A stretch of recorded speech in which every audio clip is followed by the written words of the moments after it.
The restaurant hadn't changed. Same velvet booths, same gold-plated menus, same polished floors that once reflected her heartbreak. But she had changed. Nia Wallace stepped through the tall glass doors with a calm so firm it felt like armour. Her heels struck the floor softly, but with weight. She wore a fitted gown from her own line, deep burgundy that complemented her, tone, and a neckline that said she no longer asked for permission to be seen. Conversations slowed, heads turned. Some didn't recognize her right away, not because her features had shifted, but because her energy had. The woman who had once been left in tears at table 9 now moved with the air of someone who owned the room. At that same table, Griffin Hale sat with 2 of his firm's executives. He was mid-sentence, holding a whiskey glass, when he looked up, and froze. The glass slipped slightly in his hand. His grip tightened. His mouth opened, then shut. His friends glanced at him, confused. Griffin swallowed hard. Across the room, Nia met his gaze with a calm expression. No smile, no anger, just presence. She nodded to the maitre d' and walked with elegance toward the private lounge. Griffin stood slowly. "Nia," he said, voice low, unsure. She turned her head slightly. Her words came soft but firm. "I don't need your apology. I built something better." Griffin stayed standing, his glass now resting on the table. For the first time in years, his confidence faltered. The men beside him, the same ones who had laughed at her pain months ago, went quiet, their smirks fading as they watched her move with poise. This was the same woman he had dismissed as unworthy, yet the sight before him made it clear she was no longer defined by his opinion. Her gown was cut from confidence, her posture built on self-respect. Every step she took erased the memory of the girl he had humiliated. The waiter who had served them that night appeared from the kitchen, balancing a tray. His eyes widened slightly. "Miss Wallace," he whispered under his breath, almost reverent. He remembered her. Everyone did. That viral video had burned into people's memories, but no one had expected this return, this version of her. Griffin's jaw clenched. He wanted to speak, to call her name again, but the room had shifted. The centre of gravity was no longer him. It was her. Nia did not rush. She let the moment sit, her silence louder than any speech. She was not here for revenge. She was here on business, on her own terms, carrying herself like the leader she had become. There was a time Nia would have folded under the weight of stares, a time when the sound of a wine glass clink or quiet laughter nearby made her skin crawl with shame. She'd lived it, the humiliation, the sting, the helplessness of being ridiculed by the man who once held her hand in public and whispered promises in private. She remembered sitting at this very restaurant 2 years into their engagement, thinking that night would be a turning point, a step toward marriage. Instead, it had crushed her. He hadn't just insulted her in private, he had laughed as he did it publicly, made her feel like less than, like she was supposed to shrink just to fit into his version of acceptability. Maybe you've been there too. Not at this exact table, not in this exact dress, but sitting across from someone who claimed to love you while making you feel like you weren't enough. You stayed silent because reacting would give them more to mock. You smiled through the burn in your chest. You tried to justify their cruelty as stress, jokes, or honesty. But deep down, you knew love doesn't come dressed as shame. Nia knew it now. Fully, finally, this return wasn't about showing off. It was about showing up. For herself. After that night, Nia disappeared. Not from the world, but from herself. The video had gone viral within hours. She hadn't known someone had recorded it until her phone buzzed endlessly with notifications. Headlines mocked her. Comment sections tore her apart. Some people pitied her. Others joked, but nothing stung more than seeing her own reflection after watching that clip. She didn't recognize the woman staring back, the one who sat frozen, holding back tears, trying not to break in public. She hid for weeks. Blinds drawn, phone off, food untouched. She didn't want comfort. She wanted answers. How did she become someone whose silence made her feel safe? How did love turn her into a background character in her own life? The pain didn't fade, but it shifted. Little by little, it stopped being a wound and became a warning. She didn't need to change for Griffin. She needed to remember who she was before him, who she could become after him. And that's what started everything. Elise's message. A tiny studio in Brooklyn. The courage to step forward when it would have been easier to disappear. This comeback wasn't a lucky twist. It was built. Now, standing in this restaurant, Nia no longer saw the place where she was broken. She saw the spot where she refused to stay small. What if the very moment that tried to bury you was the one that prepared you to rise? Nia never planned to come back here. Not to this table, not to these memories. But her journey didn't wait for comfort. It demanded growth. And growth isn't quiet. It's sharp. It's earned. So here she stood, not looking for closure, but offering a reminder. That dignity can rise from shame. That silence doesn't mean weakness. That walking away doesn't mean defeat. Griffin was still watching her, stunned. But Nia wasn't looking for his approval. She wasn't hoping for regret. His reaction no longer shaped her reflection. She had already won the moment she stopped needing his apology. So now the question turns to you. Have you ever been made to feel like you weren't enough? Have you ever walked out of a room and wished you could return stronger, louder, more sure of yourself? Because this story isn't just about Nia. It's about anyone who's ever been belittled, laughed at, or left behind. And if that's ever been you, then this story is for you. If you've ever been underestimated, if someone told you you're not enough, like this video, share it and subscribe to Mr. Ashford's Love Stories. Because this story, it starts now. The clink of silver against glass, the low hum of jazz, and the scent of truffle oil filled the air.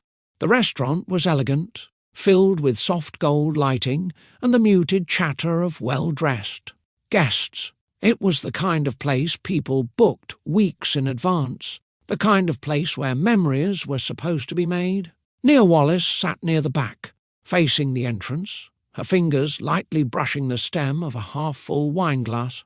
She wore a deep emerald dress that hugged her gently at the waist and flared at her hips. Not too bold, not too plain. She had spent nearly 2 hours getting ready. Soft curls framed her face. Her lip gloss caught the light when she smiled, and her eyes, always her favourite feature, held a flicker of hope. Tonight wasn't just any night. It was the anniversary of her engagement to Griffin Hale. 2 years of partnership, love, and promises. She had imagined he'd walk in with flowers, maybe even get down on one knee again with a more intimate vow, something meaningful, something lasting. Instead, she glanced at the time. He was late, 22 minutes late. The waiter approached. "Would you like to start with anything, ma'am?" She smiled politely. "Just water." "He'll be here soon." She said it confidently, but her stomach disagreed. This wasn't the first time Griffin had made her wait. But this night, it stung more. Maybe because she had expected more. Suddenly, the doors opened. Griffin walked in like he owned the building. Sharp grey suit, silver tie, no apology on his face. He didn't rush. He didn't scan the room for her. He moved through the crowd like they were furniture. Behind him, 3 other men followed, each talking, laughing, and dressed just as sharply. Nia stood slightly to wave. He didn't return the gesture. Instead, he made his way slowly toward her. stopping briefly to shake hands with someone he recognized. When he finally reached the table, he didn't sit immediately. He looked her over, not with warmth, but like he was assessing a number on a report. "You wore that colour?" he asked. "No hello, no kiss, just that." Nia tried to smile, hoping the sting of his comment would pass. "I thought you liked this dress," she said softly, brushing her hand along the fabric as she sat back down. Griffin didn't respond. He waved to the waiter instead and gestured toward the wine list. "Bring us the Malbec, the 2015. Then he finally sat, leaning back like he had been dragged into something beneath him. The men who followed him, Brandon, Elliot, and Troy, took the nearby table, but pulled their chairs close enough to join in when they felt like it. They didn't acknowledge Nia beyond a passing glance. She wasn't unfamiliar to them, just unimportant. She folded her hands in her lap, willing her heart to slow down. The nervous excitement she had carried on the subway, the one that made her imagine this would be a night of renewal, maybe even deeper commitment, was fading quickly. She had hoped for warmth, maybe a toast. She had even written him a small card folded in her purse. She had been proud of what she wrote. She wasn't sure if she would give it to him anymore. Griffin stared at his phone for a moment, tapping the screen with his thumb, then finally glanced up. "Why didn't you make a reservation in the private lounge?" Nia blinked. "I thought this table was perfect. It's where we had our first date." He didn't smile. "That was a long time ago." She sat up straighter, choosing her words carefully. "I just wanted tonight to feel special." Griffin gave a light snort.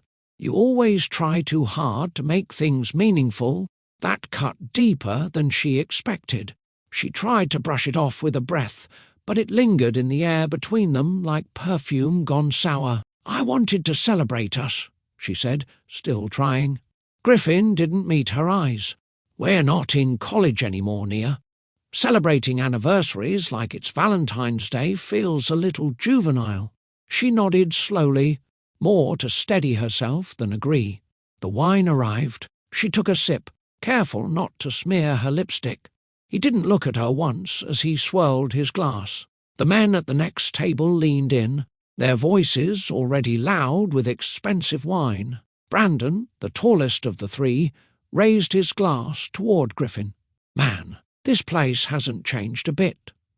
You always pick the best spots?" Griffin smirked, finally loosening his tie. "It's decent," he said, glancing briefly at Nia. But someone should have told her about the dress code. The laughter was sharp and immediate. Troy chuckled into his drink. Elliot added, "She's got a good face for photos, though. You've trained her well." Nia's hand froze mid-air over her napkin. Her cheeks warmed, but she kept her eyes down. It wasn't the first time they'd said things like this around her, but it was the first time Griffin didn't even try to hide it. Griffin leaned back in his chair, letting the silence stretch for a second. "I tried," he said loudly enough for the tables nearby to hear. "I tried to help her look more presentable. Some things just don't translate." Brandon let out a low whistle. "Savage." Troy chuckled again. "You're going to get yourself in trouble one day." The waiter, a young man with a tray of appetizers, hesitated as he approached the table. His eyes darted between Nia's face and Griffin's grin, unsure whether to serve or retreat. Nia felt the weight of every stare from nearby diners. People were pretending not to listen, but she could sense their curiosity. Her fingers trembled under the table. She pressed them against her lap to keep them still. She looked at Griffin, hoping for some sign that this was a bad joke. He raised his brows as if to say, "What?" "I don't understand why you'd say that," she whispered, keeping her voice steady. He shrugged. "Don't take it so hard. It's constructive criticism." His friends snickered again. "Constructive," Elliot repeated, grinning. She bit her tongue, blinking rapidly to keep her tears from falling. If she spoke, her voice might break. If she cried, they'd enjoy it more. She sat still, her face neutral, but inside, something fragile was cracking. The waiter set the entrees down with careful hands, glancing nervously at Nia, as if to apologize without words. She managed a polite nod, her eyes fixed on the plate she no longer wanted.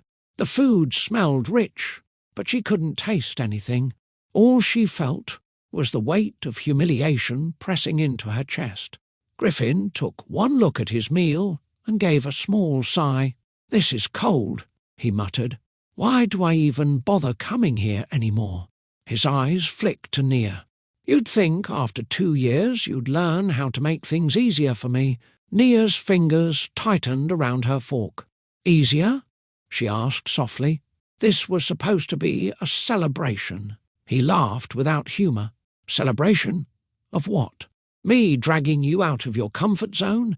Me trying to show you how to present yourself properly? You're still not getting it, Nia." Her throat went dry. She wanted to defend herself, to remind him she had built her own career before he ever noticed her. But the look in his eyes made it clear this wasn't about her. It was about his image. She set her fork down. "I'm doing my best, Griffin. That's the problem." He leaned in slightly, his voice lower but still audible to the men nearby. "Your best still isn't enough." The words hit harder than she expected. He wasn't just critiquing a dress or a reservation. He was critiquing her existence. She stared at him, blinking slowly, waiting for him to soften. But he didn't. He lifted his glass, swirled the wine, and smirked. "Some things can't be fixed," he said plainly. The comment landed like a final blow. The men at the next table gave each other knowing looks, but stayed quiet. Even the waiter, still hovering nearby, paused mid-step. Nia's eyes burned, but she kept her chin up. If she cracked now, she would give them the performance they wanted. She swallowed hard, refusing to break. Inside, a voice she hadn't heard in years whispered, "Remember this. It's the last time." Griffin pushed his chair back with a loud scrape, standing before anyone else at the table had finished a bite. He didn't look at Nia. He didn't offer a hand, a word, or a reason. "We're done here," he said flatly, reaching into his coat and tossing a few bills onto the table. They scattered near her plate like discarded crumbs. "Let's go somewhere worth our time," he added, looking over at his friends with a smug grin. The men stood too, laughing casually, adjusting their watches and grabbing their jackets. No one said goodbye. No one asked her if she was staying. To them, she was furniture, left behind without thought. Nia sat perfectly still, her fingers gently resting on the edge of her napkin. Her heart pounded in her chest, each beat louder than the music around her. She could feel eyes on her from every direction, some curious, some sympathetic, most pretending not to look. Griffin walked past her without a glance, leading his crew out the door. As he passed the host's stand, he greeted someone else with a bright smile, as if he hadn't just shattered someone behind him. The waiter approached slowly, unsure. "Ma'am, would you like me to wrap anything for you to take?" Nia looked up at him. Her voice didn't shake. "No, thank you," she replied, calm, controlled. He nodded, respectful. "Would you like to stay?" She thought about it, about standing up, rushing after Griffin, demanding an apology, demanding answers. But that's what he wanted. A reaction, proof he still had control.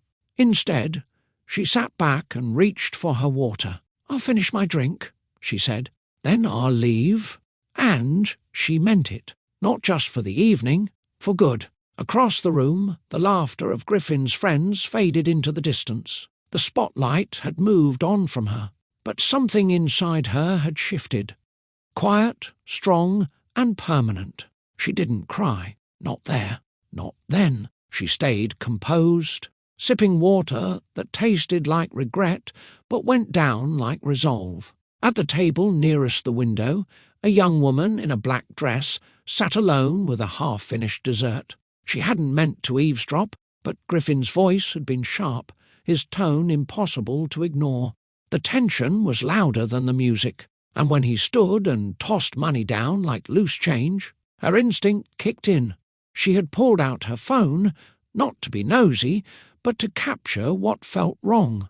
She had started recording quietly from the side, holding her phone low, pretending to scroll. She caught it all. The dismissal, the line about Nia's looks, the laughter from the men, the moment he stood and walked away, leaving her at the table alone while others stared in silence. The video wasn't long, 47 seconds, but it didn't need to be. That night, the woman uploaded it to her private account with a caption. "This man publicly humiliated his fiancée at Le Danton tonight. This isn't love. It's cruelty." She didn't expect it to take off, but by morning, it had over 300,000 views. The clip spread fast across platforms. People stitched it, added voiceovers, slowed it down, added sad piano tracks and commentary. By noon, someone identified Griffin by name, the tech investor from the East Side. His face was suddenly everywhere.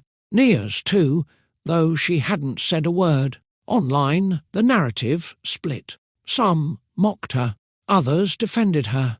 A few argued about class, race, or dating standards. But one comment stood out among thousands. She sat there with dignity while he stripped her of it. "That's grace." Another one read, "If she ever speaks, I'll listen." By the time Nia woke up late that morning, her phone was buzzing with messages, voicemails, missed calls, DMs, most from strangers, some from old friends, a few from reporters. The clip played on her screen before she could even register what it meant. There she was, frozen in time, humiliated for the world to see. She closed the app. Her hands shook, not from fear, from the weight of being seen, fully, for the first time. The video didn't just go viral, it invaded her life. By evening, the clip had reached television panels and gossip blogs. Talk show hosts debated whether Griffin's words were honest or cruel. Others speculated about who Nia was, where she came from, and how someone like her had ended up engaged to someone like him. Nia didn't leave her apartment that day, or the next. Her phone lit up with unfamiliar numbers. Her inbox filled with interview requests and apologies from people she hadn't heard from in years. Every screen, every feed carried some version of her humiliation. Dissected, captioned, analysed. She muted it all. But what she couldn't silence was the way it made her feel. She avoided mirrors. She walked past them like they were threats. The dress she wore that night still lay crumpled on the bathroom floor where she had peeled it off in tears. Her hair, once carefully pinned, had fallen flat hours after she collapsed onto her bed. She tried to convince herself that it was a passing moment, that it would fade like yesterday's news. But her reflection told a different story. The shame wasn't just about what happened. It was about how she had sat there, frozen, saying nothing. How she had allowed herself to be treated like a burden, not a partner. And how somewhere along the way she had started believing she wasn't enough. Even offline, the echo of that night clung to her. In the silence of her apartment, in the hum of the refrigerator, in the way she avoided looking out her window, afraid a neighbour might recognise her from a tweet or a meme. Griffin hadn't called, not once, not even to explain, let alone apologise. It was as if she had been erased from his life with the same ease he used to exit that restaurant. She stayed in bed for 3 days, no appetite, no music, no movement, just memories and shame. But on the 4th day, she stood, not tall, not steady, but upright. It was a beginning, a small one, quiet, but hers. The worst part wasn't the public ridicule. It was the private unravelling. In the quiet of her apartment, stripped of makeup, silence pressing against every wall, Nia came face to face with a truth she had never wanted to admit. She had been shrinking long before that dinner. The way Griffin dismissed her ideas, the backhanded compliments, the growing distance disguised as busyness. She had absorbed it all and kept giving, attention, loyalty, love, as if enough giving would earn her a safe place in his world. That night at the restaurant didn't shatter her. It exposed how much of herself she had already handed away.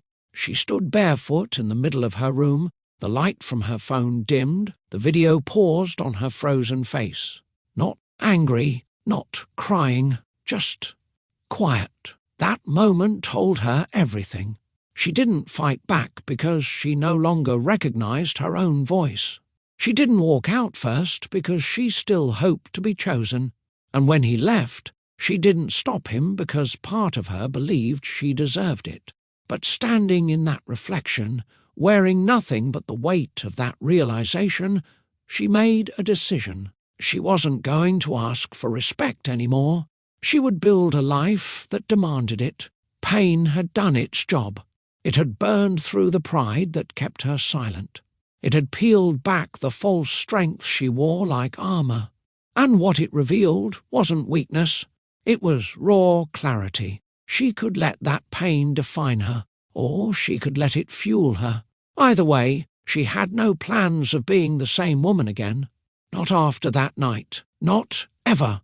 The blinds stayed shut for days. Sunlight tried its best to creep in, but Nia kept the room cloaked in shadow. The overhead lights remained off. Only the refrigerator's hum and the occasional creak from old floorboards broke the silence. She didn't speak. She barely moved. There were no alarms set, no music playing, no television to distract her, no background noise to soften the weight in her chest. Her phone buzzed constantly, at first. She shoved it in the drawer of her nightstand and covered it with old receipts. That drawer stayed closed. Her apartment, once cosy and scented with eucalyptus candles and fresh laundry, now smelled faintly of dust and stillness. The sink had a few plates she hadn't washed. A coffee mug sat on the kitchen counter with a ring of dried tea at the bottom. Her favourite throw blanket was bunched on the couch, unused. The world outside kept turning. Inside her walls, time crawled. She spent most of her time in bed, not sleeping, just staring. The ceiling became a canvas for thoughts she couldn't organise. Her mind looped Griffin's voice, the waiter's awkward glance, the laughter from that table. Her humiliation lived in full colour inside her head, no pause button, no mute.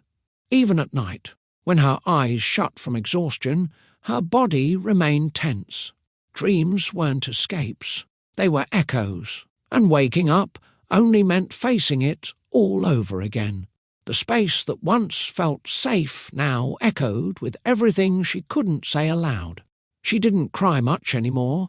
The tears had already come in waves. Now it was just the ache that lingered, a heavy, silent ache that sat at the base of her throat and refused to move.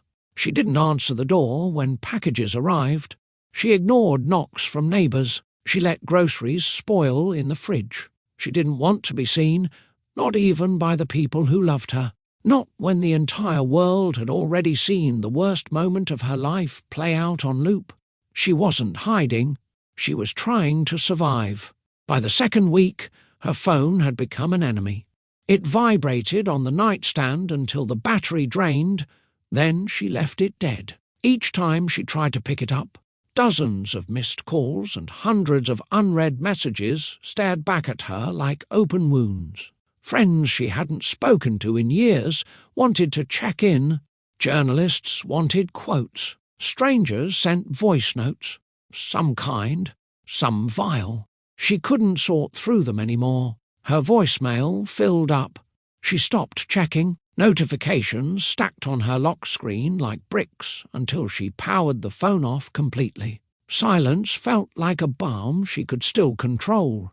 Then came the social apps.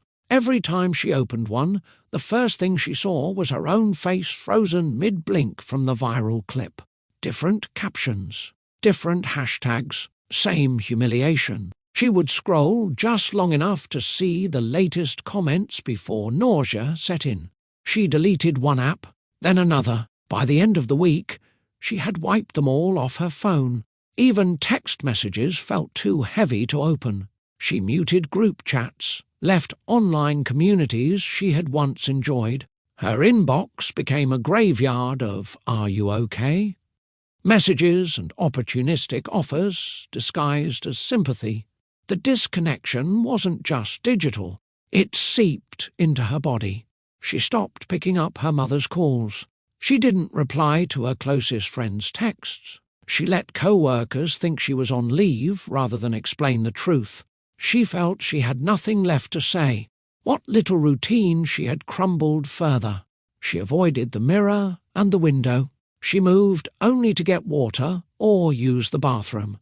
Food became optional. Her phone, once her lifeline to work, family and friends, was now a silent slab tucked into a drawer. For the first time in years, Nia was unreachable. No posts, no pings, no presence online. She had gone from being Griffin Hale's public accessory to being a ghost in her own life. A choice she made not to punish anyone else, but to protect the tiny piece of herself she still had left. Outside her apartment, the internet kept feeding on the video like wildfire. What had started as a single post on a private account turned into a trending headline within 48 hours. Tech Fiancée publicly belittles his partner at dinner. Millions react. Is this the most disrespectful breakup caught on camera? Within days, the clip had been uploaded to dozens of accounts, each adding their own commentary. Edits layered slow-motion zoom-ins of Griffin's smirk, dramatic sound effects when he stood to leave, and sobering music when the camera caught Nia's stillness. TikToks, reaction videos, YouTube shorts, think pieces, podcasts. It wasn't a story anymore. It was content. The view count hit 2 million, then 5, then 10. And the comments, they came in thousands. Some were kind. She held her composure better than I ever could. You can see the moment her heart broke. That man is pure ego. Strength isn't yelling back. Strength is staying seated with dignity. Others cut deeper than any public embarrassment could. She should have worn makeup. He had a point. No wonder he left. She looks basic. People like her get too comfortable thinking they're irreplaceable. Nia didn't see all of it. She disconnected for her own sanity, but small pieces still found their way in. A neighbour mentioned the news coverage in the elevator. A cousin left a voicemail begging her not to read the forums. Her work email, still active on her laptop, became a target for unsolicited advice and branded offers. People dissected her posture, her dress, her silence. Strangers became experts in her life. Some praised her, others blamed her, but no one truly saw her. Not the real her. Not the woman trying to hold herself together while the internet debated her worth like it was a trending topic. It wasn't just a video anymore. It was a mirror of everything she'd once feared. The idea that she wasn't beautiful enough, strong enough, or valuable enough without someone standing beside her. And yet, as the views climbed, something else stirred beneath the shame. A question. What if the world was wrong about her? And so was he. In the endless scroll of criticism and sympathy, a single comment cut through like a soft light. It was buried under thousands of others, easy to miss, unless you were looking for something different. She's beautiful. He's blind. It wasn't just a compliment. It was written with a kind of certainty, like the person behind it had seen more than a viral clip. The account name was simple, Elise Marin Design. Elise didn't leave a link, but her profile photo showed a small studio space full of fabric rolls and pinned sketches. She wasn't a journalist or a fan. She was a designer running her own small label in Brooklyn. While others were debating Nia's worth, Elise had written only those 4 words. The next day, a direct message came from the same account. "You don't know me. I saw what happened. I'm sorry the world is using your pain for clicks, but I also see something powerful in you. If you're ever ready to step outside again, I'd like to meet. No cameras, no pity, just potential." Nia read the message twice, unsure how to feel. It didn't ask for her side of the story. It didn't try to sell anything. It didn't even mention Griffin. It simply offered a hand, quiet and steady. Her first instinct was to ignore it. Everyone wanted. Even kindness from strangers felt heavy now. But the words kept replaying in her head. She's beautiful. He's blind. It wasn't about appearance. It was about recognition. Someone out there saw her not as a victim frozen in a viral moment, but as a person with more to offer. Days passed. She kept the message unread. She closed her phone. She opened it again. Each time the message sat at the top, patient, waiting, a door she didn't know if she should open. In a world shouting opinions about her, this was the first whisper of something else, an invitation to start again. And even though she didn't realize it yet, that small comment would become the spark that shifted everything. 3 days after the message, Nia replied with a short line. "I don't know what I'm ready for, but I saw your comment. Thank you." She didn't expect a reply, not right away. But within minutes, another message came through. "You don't need to be ready, just willing. I'm around if you want coffee, or silence, whichever one you need." It was the gentleness in that last sentence that stirred something in her. Elise didn't demand a version of Nia that had it all together. She offered space. Still, Nia hesitated. Elise sent one more message later that evening. This time, with no fanfare. "You've been made into a symbol, but I saw something else. Stillness, strength. You didn't fall apart. That's not weakness. That's power with nowhere to go yet." That line stayed with her all night. It wasn't flattery. It was observation. The next morning, Nia clicked on Elise's profile and scrolled through her feed. It wasn't the polished page of a fashion empire. It was real. Small shoots in natural light. Black women modelling with no filters, no edits. Quotes about healing, about starting over. Clips of women in fitting rooms, laughing through their nerves. Elise's captions didn't sell clothes. They spoke to the women wearing them. She saw herself in those posts. Not the viral version, but the version, who used to dream of doing something more than just surviving. That afternoon, Elise called. Nia didn't remember giving her number, but she answered. Elise's voice was calm, warm. "I don't want anything from you," she said first. "I'm not here to fix you, Nia. But I do see something in you, and I think you might feel it too, even if you're afraid to name it yet." Nia didn't respond right away. Elise continued, "Come see the studio. There's no pressure. It's small, it's quiet, it's honest, and it might just be what you need."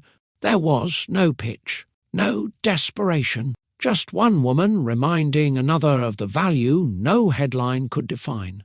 The morning Nia decided to leave her apartment, she almost changed her mind 3 times before reaching the front door. She stood in the hallway wearing a hoodie pulled over her head, sunglasses covering her eyes. She hadn't worn makeup in weeks. Her curls were tucked into a messy bun, and the last clean jeans she had left felt stiff against her skin. But her hands no longer shook when she zipped her jacket. She took the train to Brooklyn with her hood up, her back to the window. No one seemed to recognize her. Or maybe they did and chose to leave her alone. Either way, the anonymity was a comfort. When she arrived at the address Elise had given her, she stopped at the entrance and stared at the studio's small display window.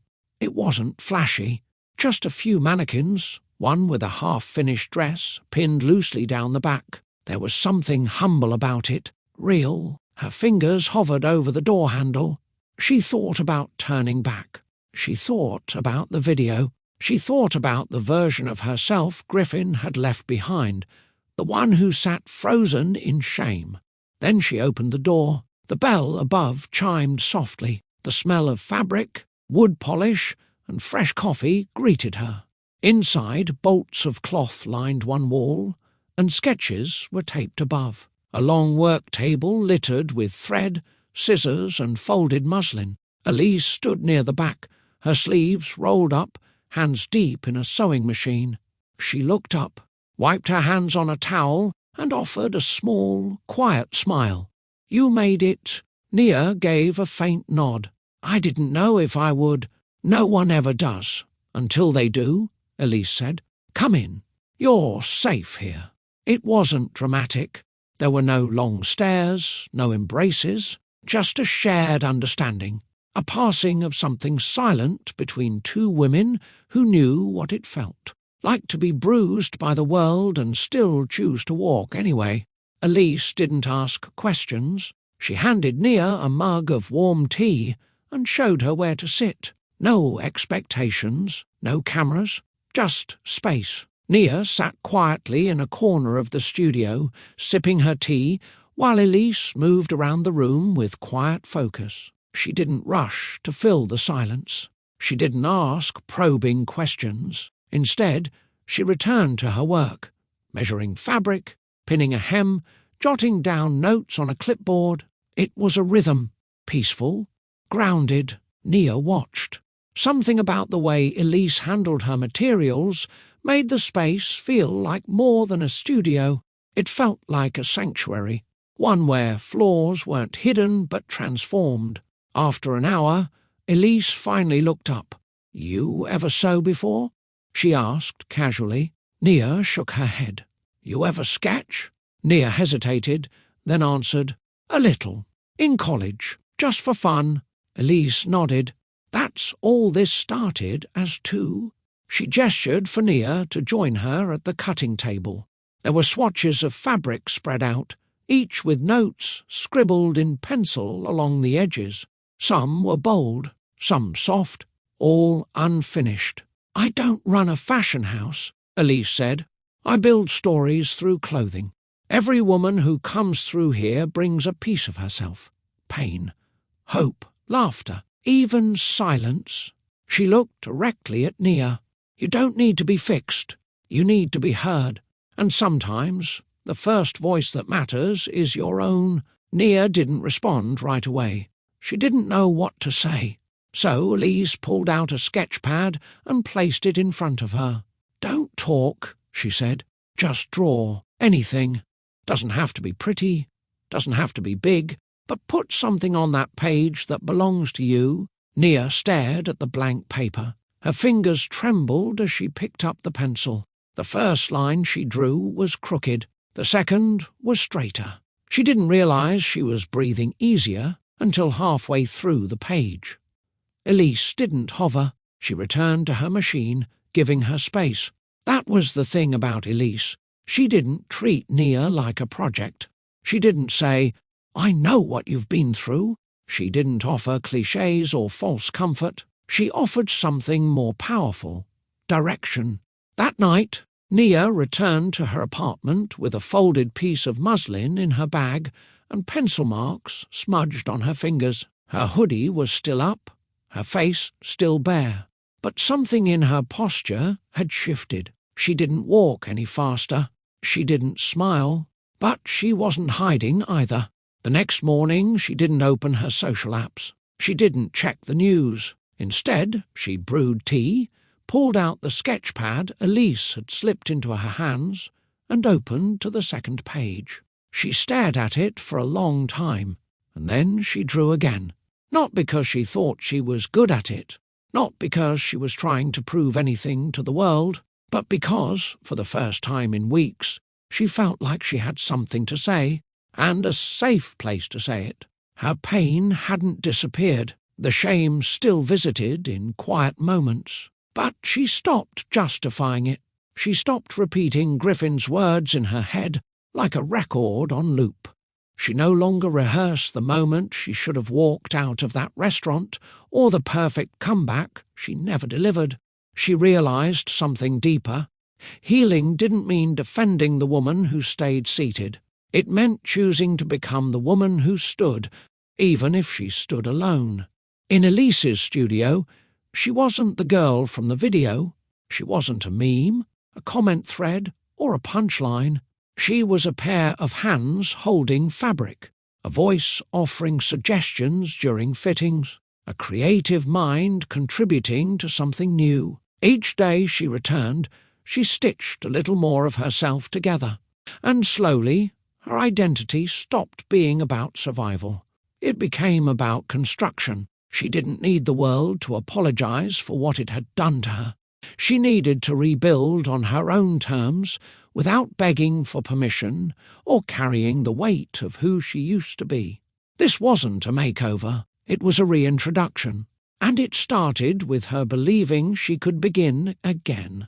The first few days at Elise's studio were quiet. Nia mostly observed, watching Elise measure, cut, and pin with the ease of someone who had made peace with the creative chaos around her.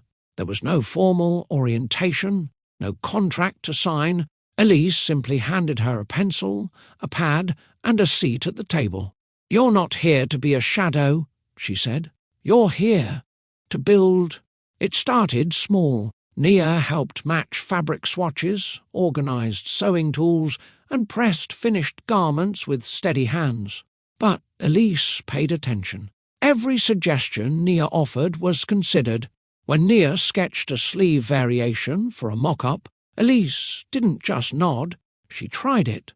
Within 2 weeks, Nia had moved from helping to contributing. Elise didn't see her as an assistant. She saw her as a collaborator.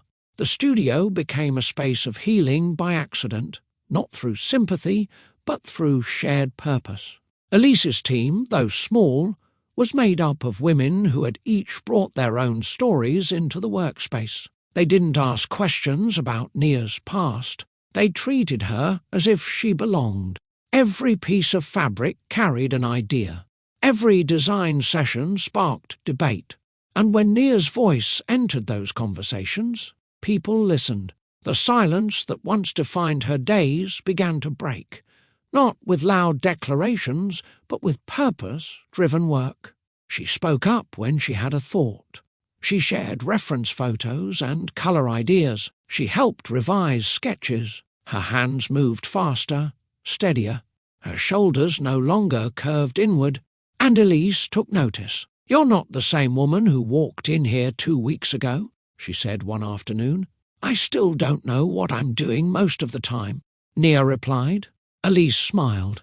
"None of us do, but you're showing up. That counts more." In the world outside, Nia was still a trending video clip, but inside the studio, she was becoming someone else. Not a reaction to humiliation, but a creator of something new. Not a face in the headlines, a voice in the room. It started during one of their evening brainstorms. Elise sat cross-legged on the floor, sorting through a stack of old designs. Nia stood nearby, pinning colour palettes to a corkboard. "What if we made something for women like us?" Elise asked suddenly. Nia paused. "What do you mean?" "Women who've been broken, doubted, dismissed, but refused to stay there. Not recovery clothes, not pity clothes, just power, raw, real, and wearable." Elise looked up. A line that says, "I'm still here." The next morning, the first drafts began. They called it the Rebirth Line, not because it promised a new identity, but because it honoured survival. Each piece in the collection had a story behind it. One design was based on a sketch Nia had done during her second week, sharp shoulder cuts, balanced with soft hems. Another had panels of sheer overlay, symbolising vulnerability without shame. Nia poured herself into it. The colour schemes were grounded in earth tones, deep jewel hues, and bold blacks, tones that represented scars and strength, not trends. Fabrics were chosen for comfort and structure, a balance of flexibility and presence. Every detail mattered. She stayed late most nights, refining patterns, adjusting measurements, learning the tension between creative instinct and practical execution. Elise didn't treat her like a helper. She treated her like a CO designer. They gave each garment a name, not numbers. Rise, unshaken, return. Each piece was a declaration, a whisper from one woman to another.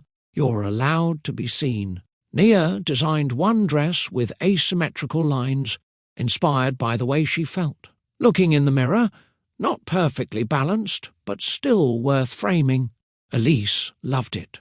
This one's yours, she said. Your story, your print. The rebirth line wasn't about flashy runway statements. It was about depth.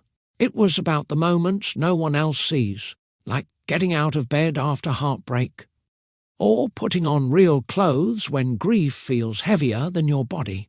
And for Nia, it was her first time building something that didn't try to erase the past, but carried it with dignity. The collection wasn't complete yet, but Nia was starting to feel like she was. It was a rainy Tuesday when Elise gathered the small team around the cutting table. Rolls of fabric leaned against the walls, and half-finished garments hung on mannequins like stories waiting to be told. Nia sat on a stool, sketchbook in her lap, flipping through the latest drafts of the rebirth line. Elise tapped the table with her pencil. Before we keep going, I want you all to remember something, she said. We're not here to make perfect clothes. The room went quiet. One of the interns looked puzzled. Nia tilted her head, curious. Elise continued, Perfection is what breaks women. It's what we're told to chase until we forget who we are. What we're building isn't about perfection. It's about truth.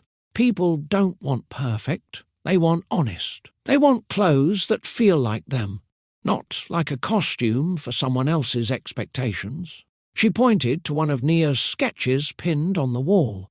The lines weren't symmetrical. The colours clashed in places. Yet it had a life the others didn't. That one, Elise said, is everything I'm talking about. It's flawed, but it's alive. Nia looked at her drawing with fresh eyes. It wasn't polished. It wasn't technically correct, but it was hers. She had drawn it thinking about her first night at the studio, about feeling, invisible yet present, about wanting to step out without apology. That's why you're here, Nia, Elise said, softer now. You've lived through what we're trying to express. You understand it in a way I never could. Nia felt a lump rise in her throat. For the first time in months, she didn't feel like a subject being analysed or a story being consumed. She felt like a contributor, a builder, a co-creator. Elise smiled. Let's keep our designs honest. Don't hide the uneven stitches. Don't iron out every imperfection. Leave room for reality. That's what makes it beautiful. The words sank deep into Nia. She realised the line wasn't just about clothes. It was about her life. She had been chasing perfection to be worthy of Griffin, but now she was learning that truth was stronger than any polish. When Elise announced they had secured a spot in a small but respected fashion showcase downtown, the entire studio buzzed with excitement. It wasn't a massive event, but it was real. A curated lineup of emerging designers, buyers and critics from all over the city. The rebirth line would finally meet the public. As the team celebrated with takeout and sketches scattered across the table, Elise turned to Nia. You're walking one of the pieces, she said casually, as if it had already been decided. Nia froze, mid-laugh. Me? No, I'm not a model. Elise sipped from her tea and shrugged. You don't need to be. You're a story. And this collection is about stories. The room fell silent. The rest of the team exchanged hopeful glances. They weren't pushing her, but they were hoping she'd say yes. Nia looked down at her hands. The idea of standing under bright lights while all eyes watched her, again, made her stomach turn. She remembered the last time people stared, remembered the burn of shame, the forced stillness, the echo of Griffin's voice. "I don't want the attention," she admitted. "Not like that." Elise nodded. "This isn't about attention. It's about presence. You've walked through fire. Let them see what came out the other side." Nia looked at the dress in question, a long, asymmetrical piece with deep crimson folds and hand-stitched detail near the waist. It was her design, her story, stitched into fabric. She swallowed hard. "What if I freeze? What if I fall?" Elise smiled. "Then you rise, just like you did before." There was no pressure in her voice, only belief. Nia let the silence sit a moment longer. Then, softly, she said, "Okay." The room exhaled as one. Cheers didn't erupt. No one clapped. Instead, they returned to their work with a new kind of focus, grounded and calm. It wasn't about glamour. It was about meaning. And though fear still lingered, Nia had taken a step. Not toward fame, but toward herself. The morning after the show, the studio inbox was flooded. Buyers wanted previews. Stylists requested lookbooks. Journalists sent interview inquiries with subject lines like the brand that spoke without shouting. Elise hadn't even finished unpacking the garment bags when the first online feature went live. Raw, intentional, unforgettable. The rebirth line. Clothing that doesn't cover pain. It carries it. What caught the media's attention wasn't the tailoring. It wasn't the fabric. It was Nia. Clips of her runway walk trended across social platforms. Viewers didn't share it because she fit a mould. They shared it because she broke it. There she was, walking slowly, confidently, barefaced, her dress moving like poetry stitched into cloth. The camera didn't catch tears or theatrical turns. It caught something far rarer, quiet authority. People online called it the walk. That felt like a second chance. Nia watched it all from a distance. She didn't repost. She didn't comment. She didn't even read most of the articles. But she saw the effect. The studio gained over 50,000 followers in 4 days. Orders poured in faster than they could restock supplies. And, for the first time, Elise hired 2 new seamstresses just to keep up with demand. There were no celebrity endorsements, no glossy campaigns, just word of mouth, story to story, woman to woman. Nia's face, once frozen in a moment of public humiliation, was now being shared with a different caption. Strength isn't loud. Sometimes it walks in silence. People began tagging the brand under posts of their own stories. Single mothers restarting, careers, survivors leaving long-term relationships, artists finding their voice again. The rebirth line became more than fabric. It became a language. Elise knew it. Nia felt it. This wasn't a trend. This was truth in motion. And though she hadn't planned it, hadn't sought it, Nia had become something she never expected, a symbol of starting again, not in theory, but in action. The world was watching now, but this time it was on her terms. Griffin Hale sat at the corner table of a private lounge downtown, sipping his usual drink, half listening to a conversation he had already grown bored with. The waiter handed over a crisp, newly printed magazine as part of the lounge's curated media for the afternoon crowd. He flipped through the pages mindlessly, pausing only when a full-page spread caught his eye. There she was, Nia. Not the woman he remembered sitting across from him that night, timid, silent, hesitant. This version stood tall in a structured crimson gown, shoulders back, gaze direct and face bare.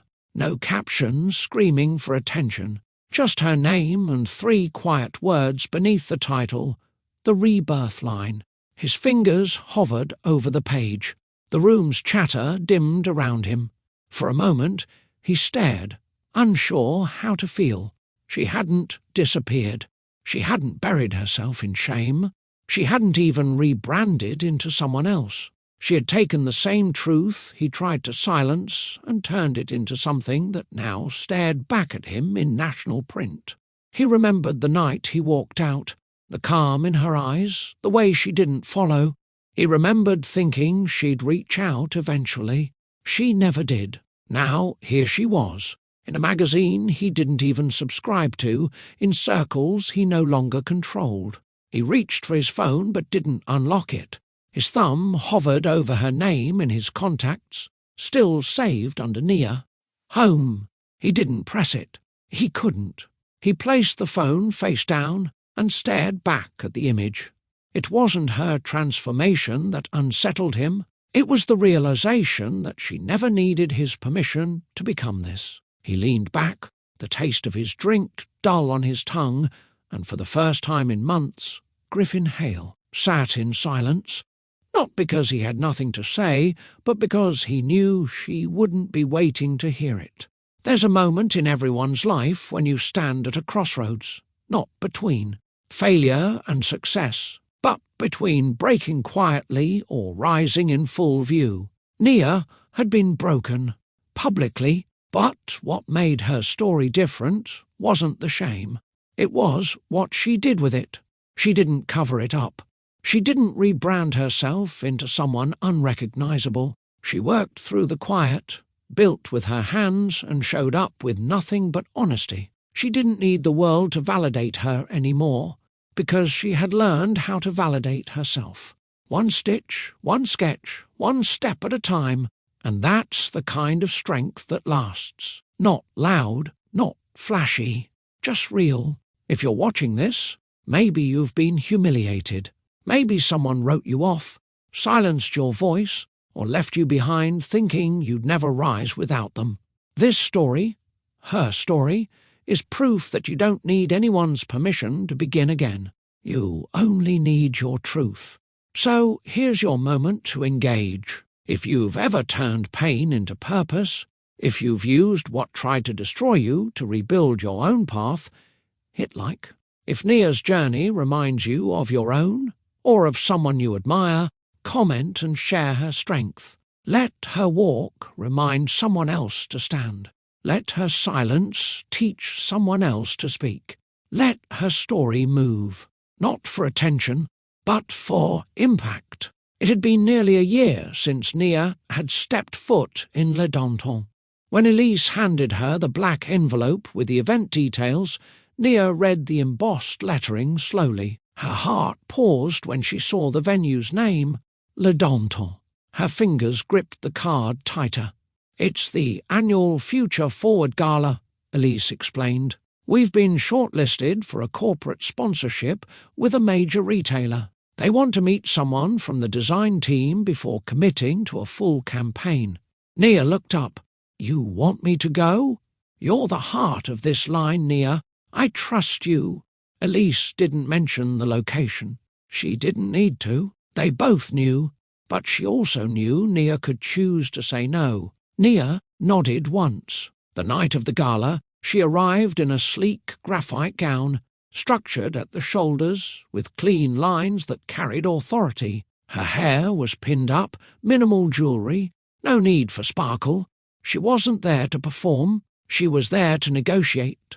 A few familiar names filled the guest list: stylists, retail buyers, and executives she'd only spoken to via email.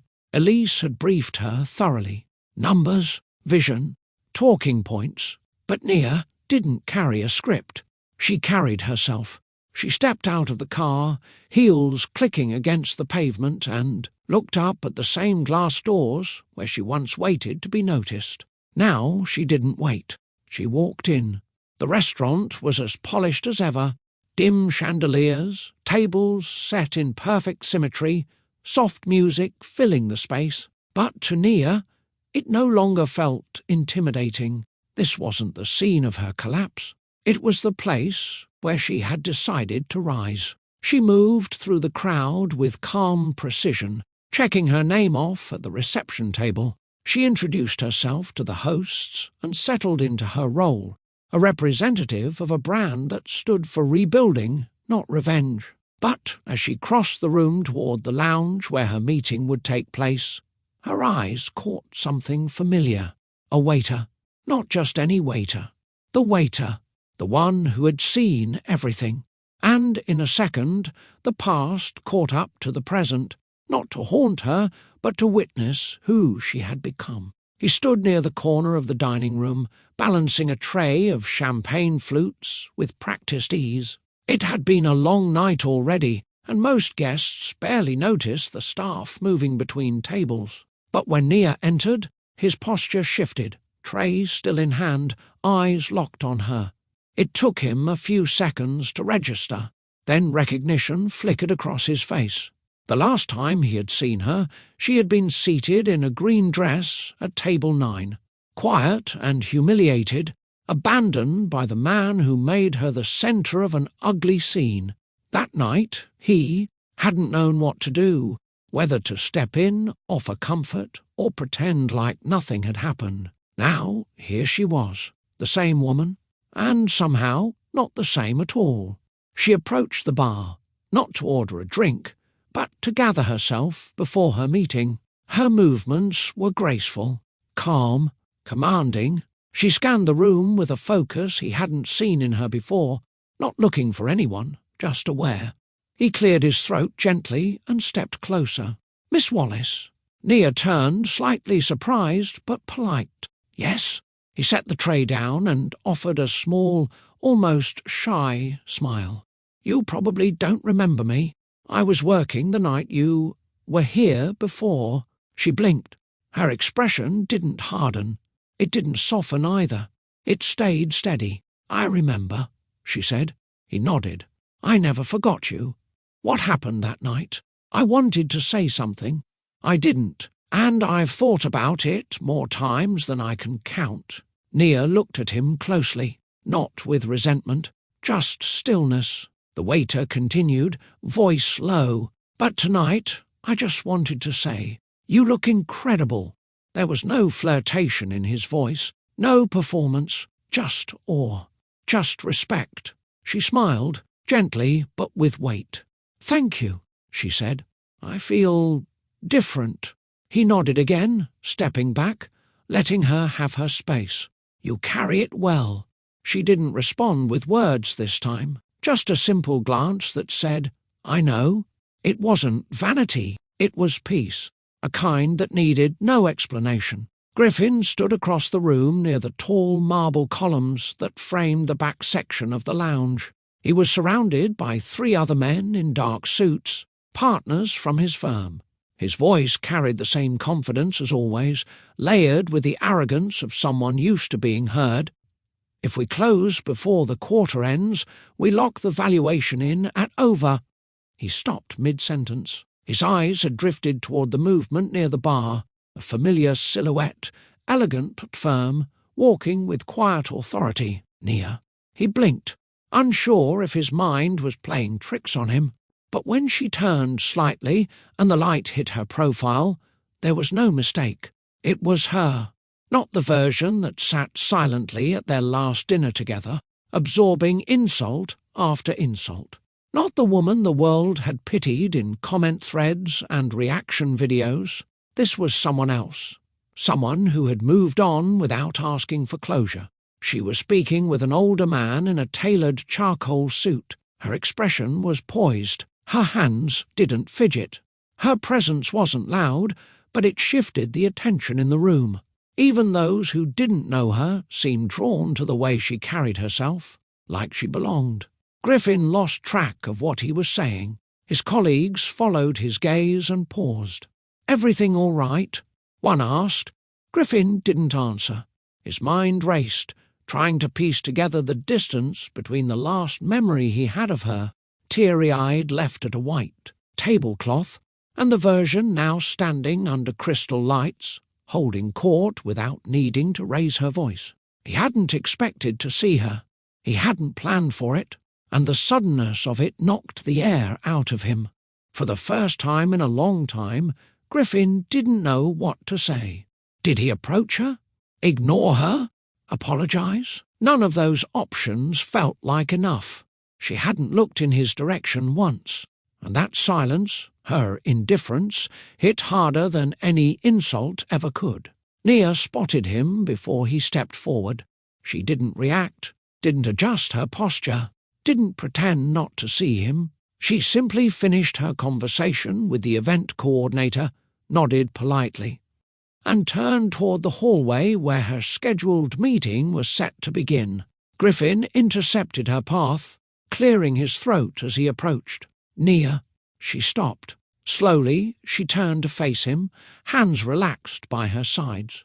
Her expression was unreadable, not harsh, not welcoming, neutral, like he was a stranger at a business conference. Griffin, he searched her face for some trace of emotion, surprise, anger, discomfort, but found none. "You look different," he said, trying to sound casual, but his voice betrayed a tension he hadn't anticipated. "I've changed," she replied, her tone flat but not unkind. "That tends to happen after being humiliated in public." He flinched slightly. "Look, I'm not here for that," she interrupted. Her voice was calm, measured, like someone who had practiced this moment not in hope, but in readiness. "I'm here on behalf of the Rebirth team," she continued. "We're meeting with potential sponsors and brand partners. If you're part of that list, we can speak professionally. If not, I have somewhere else to be." Griffin blinked. "Nia, I wasn't expecting to see you here."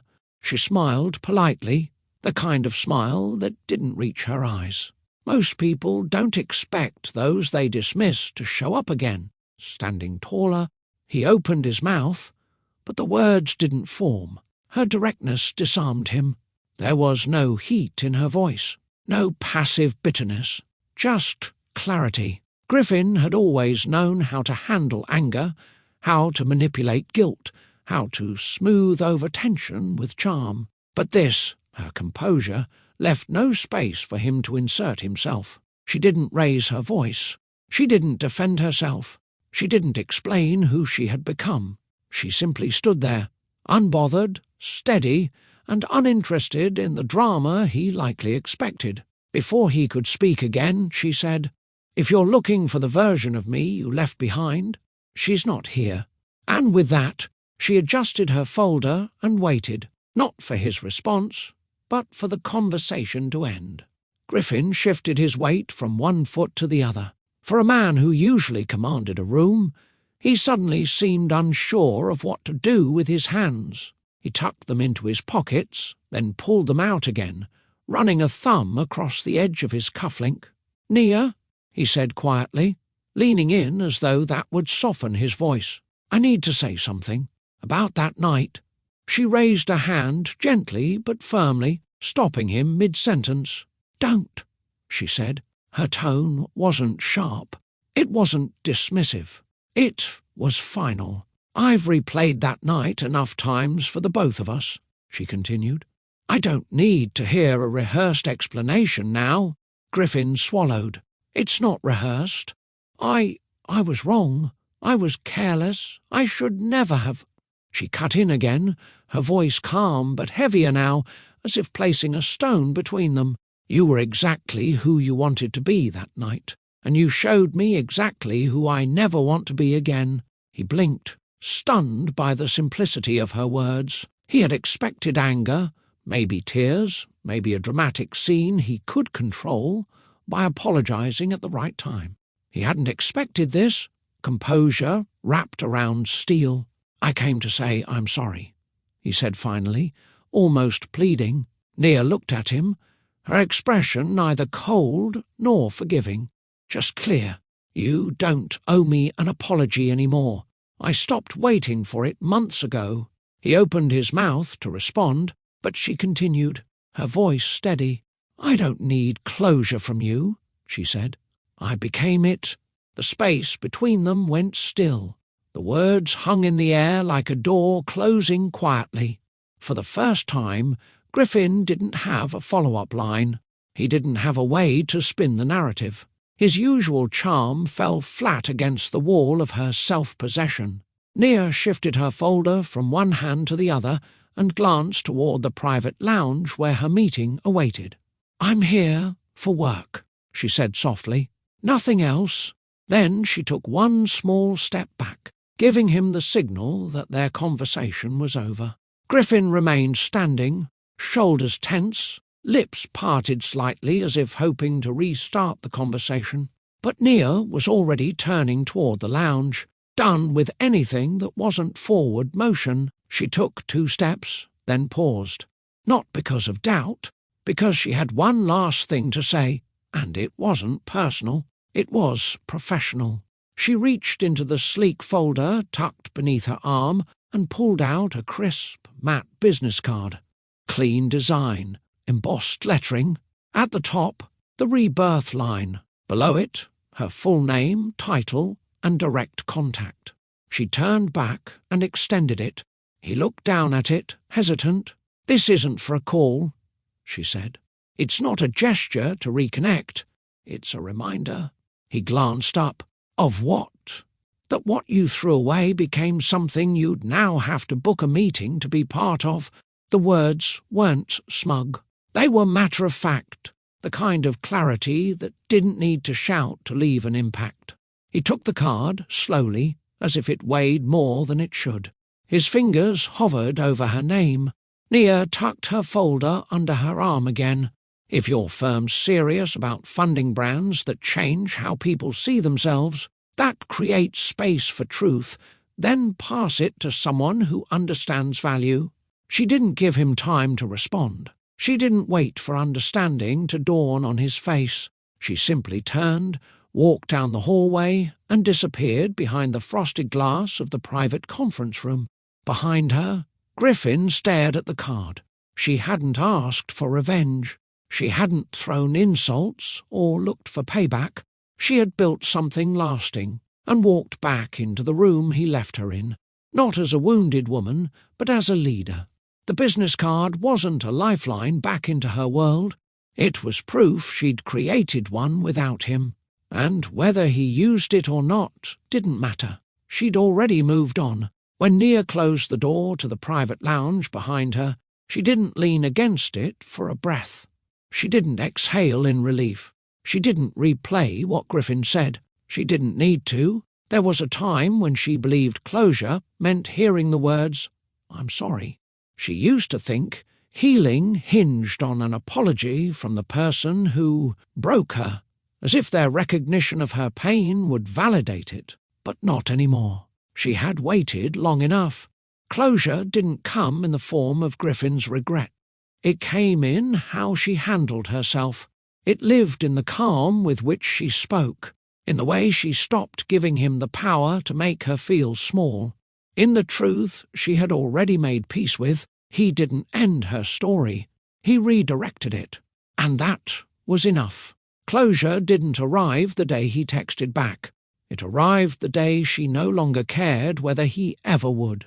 It showed up when she walked into the same restaurant, not as someone seeking to prove she was okay, but as someone who already was. It was in the way she no longer needed an audience to feel whole, in how she had taken something that once hurt her and turned it into something that helped others. That night, Nia negotiated a successful deal with 2 sponsors for the rebirth line. She spoke with ease, confidence, and clarity. She didn't bring up the past, not because she buried it, but because she didn't need it to be relevant to feel strong. Outside, Griffin may have still been holding her card. Inside, she was holding nothing from him. Not resentment, not hope, not unfinished sentences. She left that table long before she walked into that room. She had already given herself what she once believed only he could offer. She had healed, not through his words, but through her own growth. And that was the kind of closure no apology could compete with. The gala ended just after 10. Nia didn't stay for dessert or small talk. Once the final handshake was done and the paperwork confirmed, she gathered her things and stepped outside alone into the night air. The chill touched her shoulders, but she welcomed it.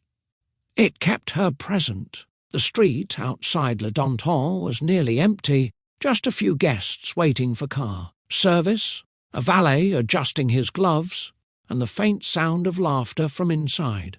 The building glowed behind her, but Nia didn't look back. She didn't need to. She had entered that restaurant months ago as someone fighting to be seen. She had been left there, humiliated, speechless, and walked out carrying shame she hadn't earned. That place had once held everything broken.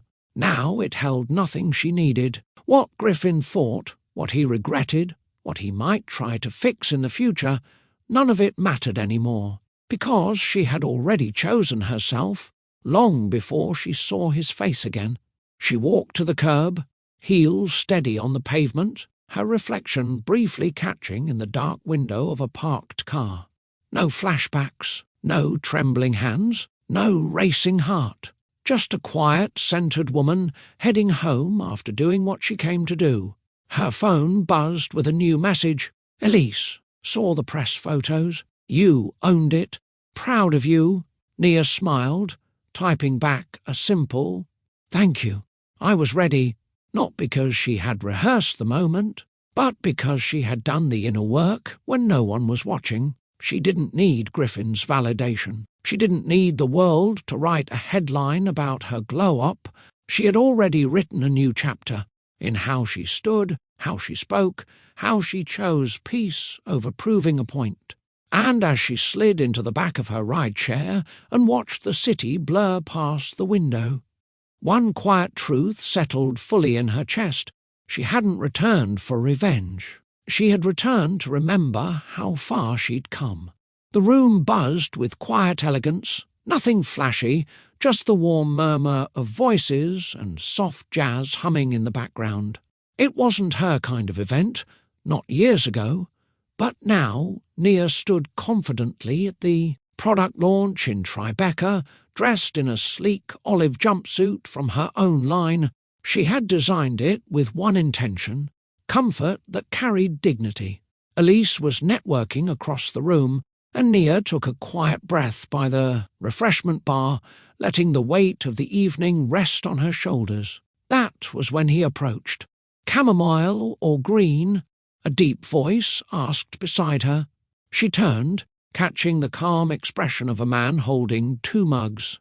He was tall, with warm brown skin and kind eyes. No flashy suit, just a smart blazer, dark jeans, and the kind of stillness that felt earned. "Chamomile," she said, with a grateful nod.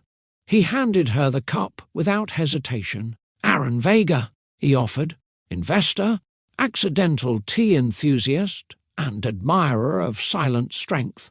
She raised a brow. "Nia Wallace, designer, former recluse. Recovering from public disaster," his smile didn't falter. "I know who you are, but I didn't lead with that, because it's not the most interesting thing about you." She studied him, expecting the usual hesitation, the tiptoeing people did when they recognized her from that video. But Aaron wasn't squirming or pitying. He was present, and not once did his eyes dart to her neckline or to her hands, searching for the scars of past shame. Instead, he asked, "What inspired the stitching on the side seams of your jumpsuit?" "The angle's unusual." She blinked, surprised. "Mobility and confidence. Makes walking through a room feel like you're gliding, even when your heart's unsure." He nodded, taking a sip of his tea. "Smart. You think through feeling?" "I like that." Their conversation didn't drift into flirtation. It stayed rooted in respect, like they were building something with bricks instead of smoke. That night, Nia walked away without giving him her number, but he didn't ask. He simply said, "I hope we cross paths again, Miss Wallace." She didn't expect to smile so hard on the way home. Nia didn't expect to see him again.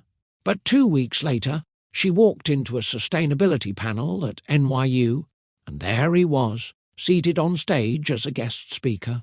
Aaron Vega, He was speaking about ethical investments in fashion, but he wasn't delivering a pitch. He was having a conversation with the audience.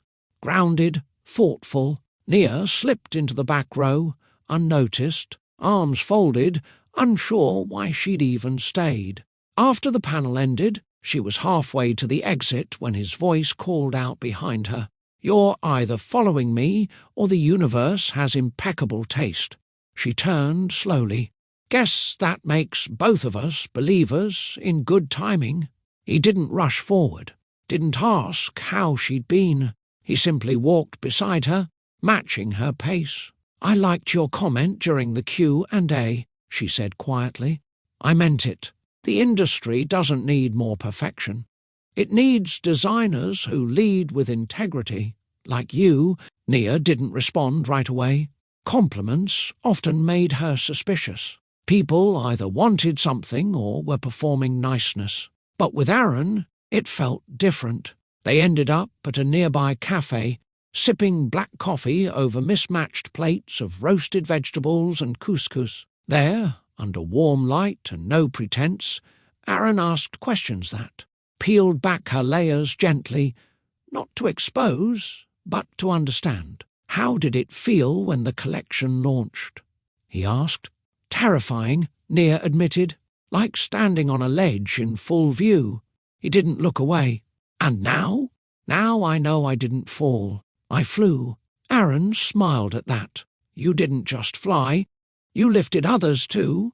He didn't bring up the viral video. He didn't mention Griffin or the headlines. Instead, he asked about her inspirations, her childhood sketches, the way her grandmother's Sunday dresses always had hidden pockets. It stunned her how safe she felt. No pressure to prove herself, no edge of defense. She caught herself laughing easily, freely. That scared her more than anything. Later, he walked her to a cab. "You're allowed to be seen fully," he said, "not just as a comeback story." As the cab pulled away, she didn't know whether her heart was opening or bracing. Maybe both. Nia didn't rush. She couldn't. The fallout from Griffin had left more than embarrassment behind. It left caution wrapped around her like armour. So when Aaron texted to invite her to an art exhibit a week later, she stared at the message longer than she needed to. But she said yes. They met outside a small gallery in Soho, one tucked between a flower shop and a tailor. Inside, the walls were lined with pieces made entirely from recycled fabric. Art, born from what was once discarded. Fitting. They walked slowly, not talking much at first. When they did speak, it wasn't small talk. It was real. Aaron never asked for details she wasn't ready to share. He didn't try to fix her past. He listened when she spoke and respected her silence when she didn't. One evening, weeks into this slow dance of getting to know each other, they found themselves sitting on a park bench overlooking the Hudson. It was fall.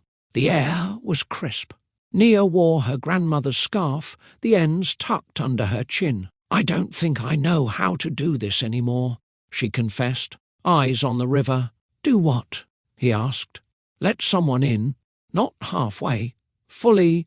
Aaron didn't answer right away. He reached into his pocket and pulled out a smooth, oval stone. "My niece gave me this. She said it's a feel-better rock. Whenever I'm scared, I'm supposed to hold it and remind myself that nothing heals without patience." He pressed it into her hand. Nia didn't cry, but something cracked open, a space that had been closed for far too long. From then on, their connection deepened, not through grand gestures, but small moments. She invited him to her studio. He helped hang lighting fixtures, even though he claimed to have no clue what he was doing. He brought her chamomile tea when she worked late, left post-it notes on her mirror that read, "You matter." He never demanded to be let in. He waited at the edge, trusting she'd open the door when ready. And slowly she did. Not with declarations, but with trust. Aaron never asked what Nia had survived. He didn't pry when she paused during conversations, when she took longer than expected to reply to messages, or when she chose silence over stories. He noticed, sure, but never pushed. His presence wasn't a demand. It was an invitation. Nia had dated men who mistook silence for permission, who mistook quietness for consent. Aaron was different. He treated her space like sacred ground, not something to conquer, but something to protect. One evening they were in his apartment, a warm loft with tall windows, wooden floors, and records playing softly in the background. They'd cooked dinner together, nothing fancy, grilled vegetables, couscous, and roasted chicken. She wore one of his hoodies because her own shirt had caught sauce earlier. He laughed when she said she'd keep it hostage. But even that, he didn't push, didn't reach to pull her closer. They sat on the couch afterward, the quiet easy between them. She leaned her head on his shoulder. He didn't move. "I'm still learning how to be touched again," she whispered. He shifted only slightly, turning his head enough for his breath to brush against her hair. "Take your time." She blinked fast. It wasn't the words that unravelled her, it was how genuinely he meant them. There was no edge of expectation, no undertone of impatience. Time passed. When she was ready, she laced her fingers with his. He didn't squeeze tighter. He just held her hand like it was the most natural thing in the world. The next morning, she found her favourite tea already steeping in his kitchen. Next to it was a handwritten note. "You don't have to be ready all at once. I'll be here, at your pace." Nia folded it and tucked it into her journal. The more he respected her pace, the more she began to reclaim her rhythm. She didn't owe him access to her story, but she found herself wanting to give it anyway, one piece at a time. Aaron wasn't her rescuer.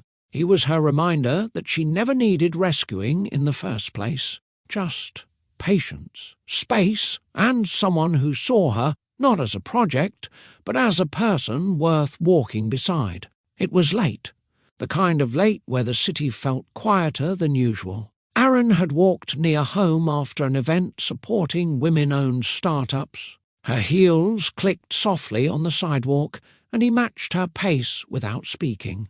They stopped at a bench near her building, the glow of a street lamp falling across their shoulders. She sat down, holding a paper cup of chamomile tea he'd insisted on buying before the cafe closed. The steam rose between them. She stared at it, lost in thought. "You're quiet tonight," he said gently. "Too many memories," she murmured. "I keep thinking about how far I've come, but sometimes I still feel like I'm piecing myself together with tape." Aaron rested his hands on his knees. "Do you want to hear what I see?" She looked up at him. "What?" "You weren't broken, Nia," he said softly. "You were rebuilding. From the outside, it looked like collapse. But really, you were laying new foundations. That's harder than staying put. And it's braver than anyone gives credit for." She blinked. The words landed somewhere deep, in a place she hadn't let anyone reach. It wasn't pity. It wasn't empty encouragement. It was truth. Her lips parted, but nothing came out. She simply let the sentence echo inside her until it felt like it belonged. Aaron continued, "I don't look at you and see a tragedy someone survived. I look at you and see a person who redesigned herself without losing her soul." Something in her chest loosened. All the times she had called herself damaged, all the times she'd believed Griffin's words, all the times she'd thought she was less than, they began to shift, replaced by this quiet certainty. "You really think that?" she whispered. "I know that," he said. She looked down at the tea in her hands, then back at him. "No one's ever said that to me before." He gave a small, warm smile. "Then let this be the first time." Nia didn't cry, but for the first time she felt seen without being exposed. She nodded slowly. "Thank you." He shook his head. "Don't thank me. Thank yourself. You did the work." Nia had never thought much about gestures. People offered flowers, gifts, grand declarations, often loud, often empty. But Aaron moved differently. He listened. He stayed. He never rushed. That night, they were in her apartment. Jazz played low from the speaker, the soft hum of Coltrane filling the silence between them. She had changed into a sweater and socks, curled on the couch with a sketch pad in her lap. He sat across from her, sipping water, watching her draw. "You always sketch with your left hand," he said. She smiled faintly. "My right hand's for defence. My left is for creation." He nodded as though that made perfect sense. "I like that." The sketch was a loose one, a blooming flower growing from cracked concrete. She wasn't sure what it meant until she looked at it again through his eyes. He set his glass down, then stood and walked over slowly. "Can I sit?" She moved over to make space. He didn't touch her, just looked at her hands resting in her lap. One held the pencil loosely, the other slightly tense from years of guardedness. Aaron reached for her hand with such quiet patience that she didn't flinch. He didn't squeeze it, didn't grip it possessively. He held it like something valuable, like something chosen, not taken. And then he lifted it to his lips. A simple kiss. But it wasn't rushed. It wasn't charged. It wasn't hungry. It was reverent. Nia felt her breath catch. He didn't say a word right after. He didn't have to. The message was clear. This isn't a claim. This is acknowledgement. This isn't a move. This is gratitude. This isn't ownership. This is respect. She looked at him, eyes wide, lips slightly parted, and for the first time in a long while, she didn't feel like someone waiting to be proven worthy. She felt honoured, as she was, where she was. Her voice came out low. "You treat me like I matter." "You do," he said, still holding her hand. "And not because of what you've been through, but because of who you are." She didn't pull away, and he didn't ask for more. It wasn't until she stood between the two of them, not physically but emotionally, that Nia fully saw the difference. With Griffin, everything had been performance. Flashy dates, public appearances, grand gestures with shallow roots. Aaron was none of that. He didn't ask her to prove herself. He didn't show her off like a trophy. He showed up. She remembered Griffin's voice at that restaurant table. Cold, cutting. Some things can't be fixed. She'd sat there frozen, mocked in front of his friends like her presence was a stain he couldn't scrub out fast enough. Now, with Aaron, the silence between them felt safe, full. Even when they said nothing, it meant everything. One evening, Nia found herself flipping through old photos, pictures with Griffin, his hand always on her waist, his smile always pointed at the camera, not her. He wore her like a brand accessory. One photo especially stood out. They were dressed in black tie, and she remembered how that night ended, tears behind closed doors, his words like daggers. "You embarrass me when you speak without thinking." Now she thought of Aaron, sitting with her in sweats, helping her pick fabric colours for a project. She had spilled water all over her notes, and instead of rolling his eyes, he had simply smiled and said, "Start again." This time with better ink. Griffin made her feel small, even when she looked her best. Aaron made her feel whole, even on her worst days. She once believed love needed to be intense to be real. That tension meant passion. That pain meant depth. But Aaron proved otherwise. Real love, she realized, was gentle. It was checking in without being asked. It was protecting your peace, not your pride. It was the quiet belief that who you are is enough, and you don't have to fight to be seen. One morning, Aaron left a note on her kitchen counter.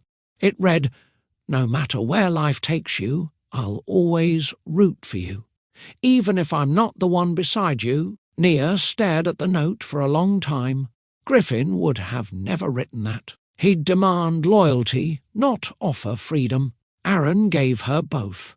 It was a crisp evening in Manhattan, the kind of night where the air carried a hush, and the city lights felt warmer than usual. Nia walked beside Aaron, their hands barely brushing but never forced. They didn't rush. They didn't need to. Their rhythm was theirs alone.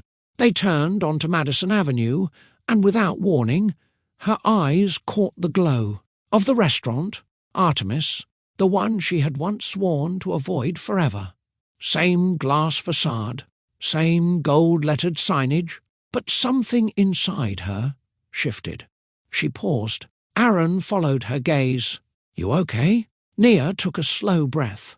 The last time she stood there, she had been humiliated in front of strangers, discarded like a seasonal trend. That night had carved a wound into her identity. Now, standing with Aaron, that memory didn't sting. It didn't define her. She let out a small laugh. Not bitter, not forced. Real? "This used to be where I shattered," she said, voice calm. "Now it's just where I started." Aaron smiled, saying nothing. He knew better than to interrupt a woman reclaiming her story. They stood there for a moment longer, watching couples walk in and out of the restaurant, some laughing, some arguing. Life moved. Time didn't stop for anyone. Neither had she. Nia reached into her bag and pulled out a small envelope.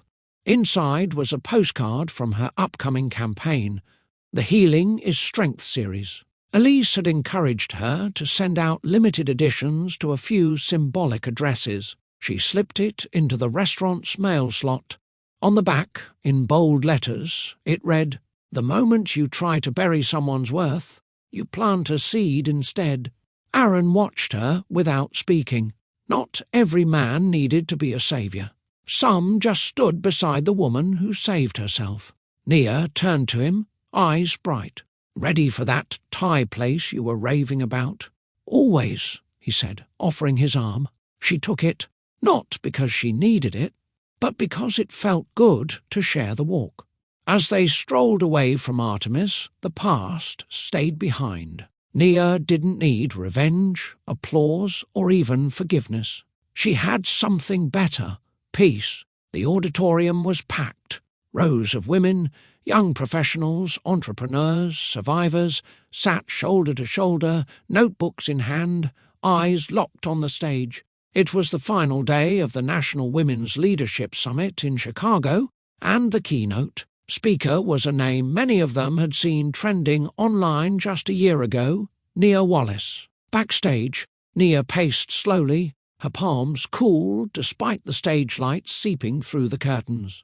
Elise gave her a reassuring nod from the wings. Aaron stood further back, arms crossed, pride in his eyes. She didn't need to look to feel their presence. She carried them in her. The announcer's voice echoed through the hall. "Our next speaker is the founder of Reborn by Nia, a brand that's transformed not just fashion, but how we see ourselves. Please welcome Nia Wallace." Applause filled the space as Nia stepped onto the stage in a tailored black jumpsuit, elegant, minimal, confident. No frills, no fear. She stood tall behind the clear podium, let the room quiet itself, then adjusted the mic. "I used to think silence protected me," she began, her voice clear. "That if I stayed quiet, stayed small, I wouldn't be hurt again." A few heads nodded. Others leaned in. I was wrong. Silence didn't protect me. It preserved my shame. Nia paused, scanning the audience. She saw herself reflected in dozens of faces, some wide-eyed, some weary, some already wiping away quiet tears. Last year, someone I trusted made a mockery of me in public, in a restaurant full of people, in front of friends, strangers, and eventually the world. Whispers fluttered through the audience. Most knew the story, the video, the aftermath, but hearing it from her, not in pixels, not edited, but raw, felt different. I went home and shut the world out, deleted my apps, cried in the dark. I believed the lie that I was ugly, not because of how I looked, but because of how I was treated. Her tone shifted, steady and sure. But today, I stand here not as someone who was saved, but someone who saved herself. The applause was loud this time. A few women rose to their feet. Nia's lips lifted into a quiet smile. She wasn't done yet. This was only the beginning of the story she finally chose to tell. Nia stepped slightly away from the podium, letting her hands rest gently at her sides. She didn't want anything between her and the room.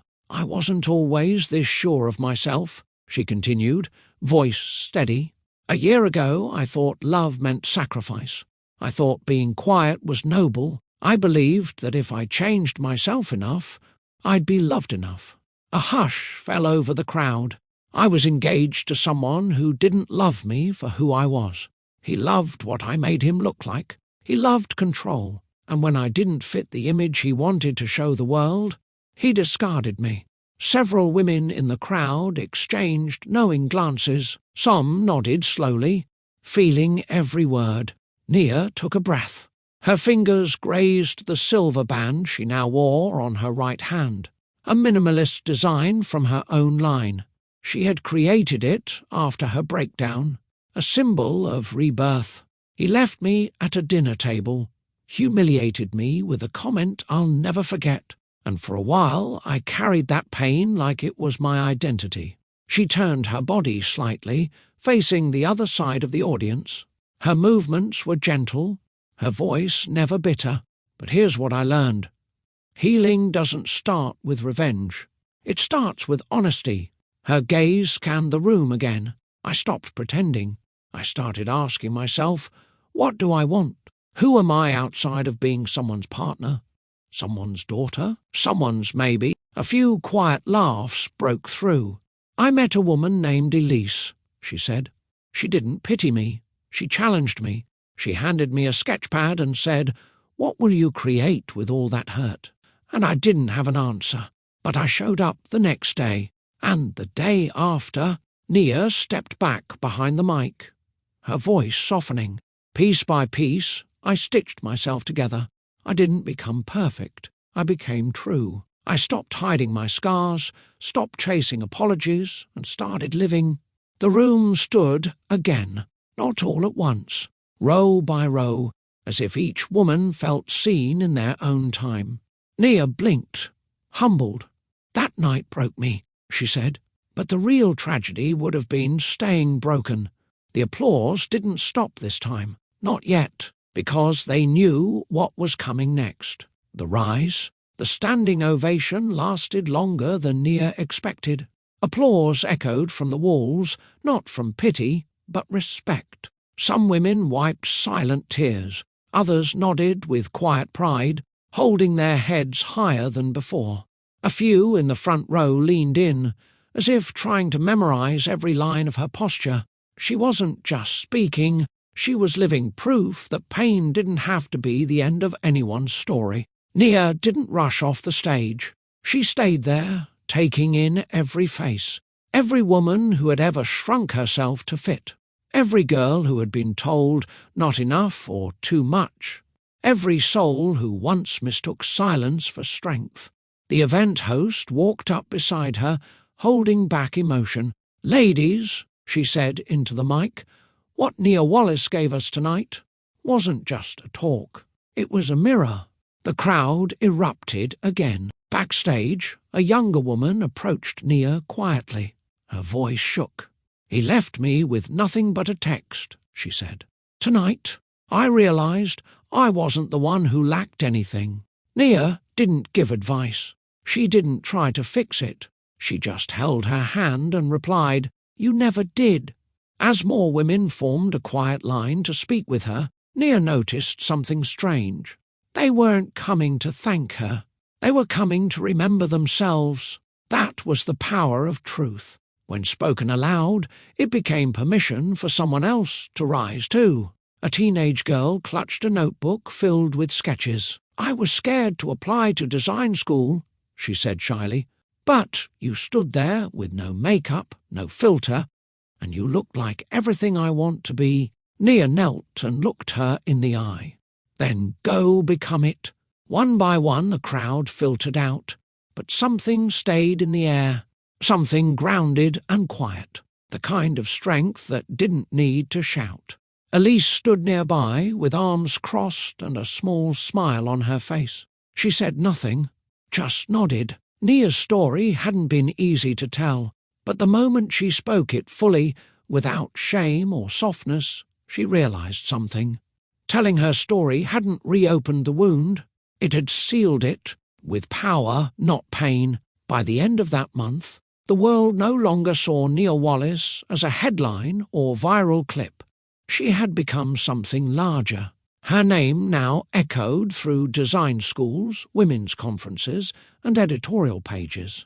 But it wasn't fame she carried, it was meaning.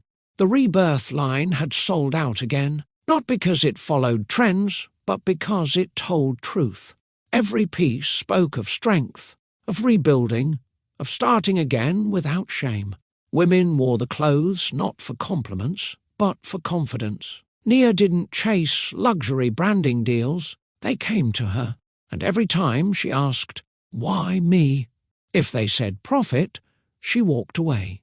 If they said purpose, she leaned in. What made her brand magnetic wasn't the patterns or the fabrics. It was the story stitched into every hemline, hers and the ones shared by others who had survived, healed, and risen.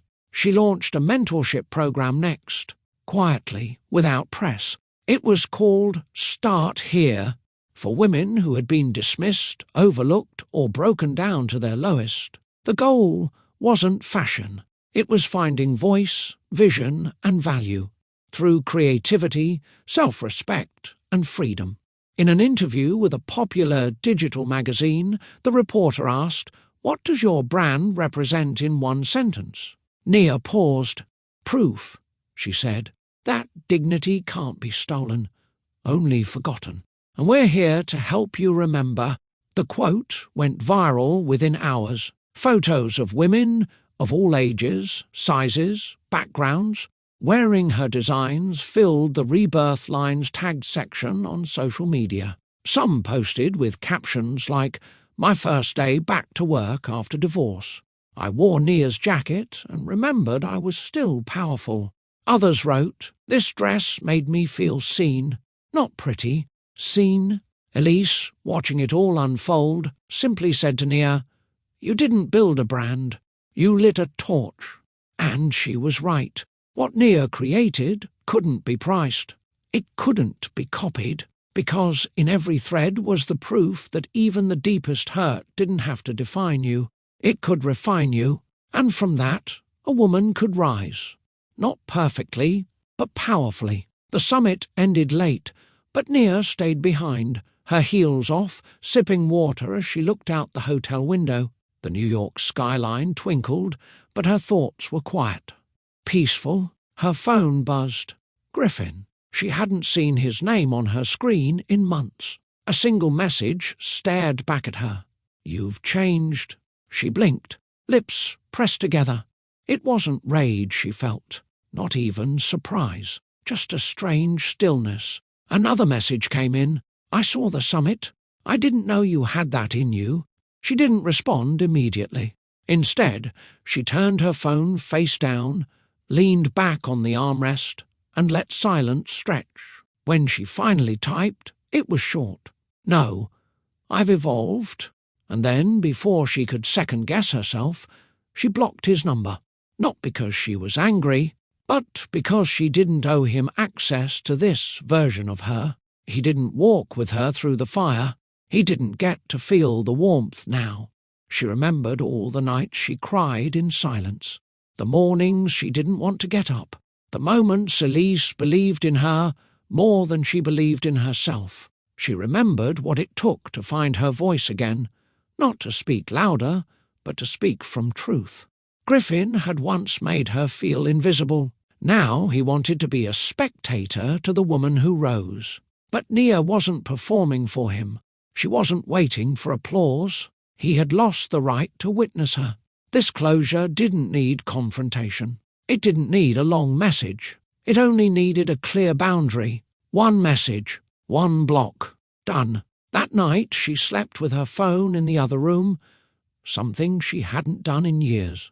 She didn't need validation anymore, because she had built something more lasting than revenge. She had built peace. And in that peace, Griffin's voice didn't echo anymore. She was no longer the woman who needed his attention. She was the woman who knew what she was worth, with or without him noticing. The next morning, Nia stepped into her studio to a surprise. Balloons, candles, and a spread of fresh croissants and fruit on the long white table. Elise stood in the centre with a proud grin, holding a bouquet of sunflowers. Aaron leaned against the counter, his arms folded, eyes warm. Her team, every designer, assistant, intern, and stylist, had gathered before sunrise. A sign hung above the workspace in handwritten gold paint to the heart of our brand. Thank you, Nia. Nia blinked, stunned. You did all. Elise walked up and placed the bouquet in her arms. You gave us more than designs. You gave us a story. People don't follow brands. They follow bravery. One of the interns, a young girl named Maya, stepped forward. I used to think people like us didn't belong in rooms like this. But you made me believe we do. Nia's throat tightened. She reached out, hugged Maya close. Aaron came up beside them and placed a small velvet box in her hand. Her eyes widened. Aaron. He smiled. Relax. It's not a ring. She opened it. Inside sat a delicate chain with a tiny engraved tag. It read, Worthy, he said, because you don't need a title or anyone's approval. But I wanted you to have something that reminds you walk in as you are. And that's always enough. Her chest tightened, but not from pain.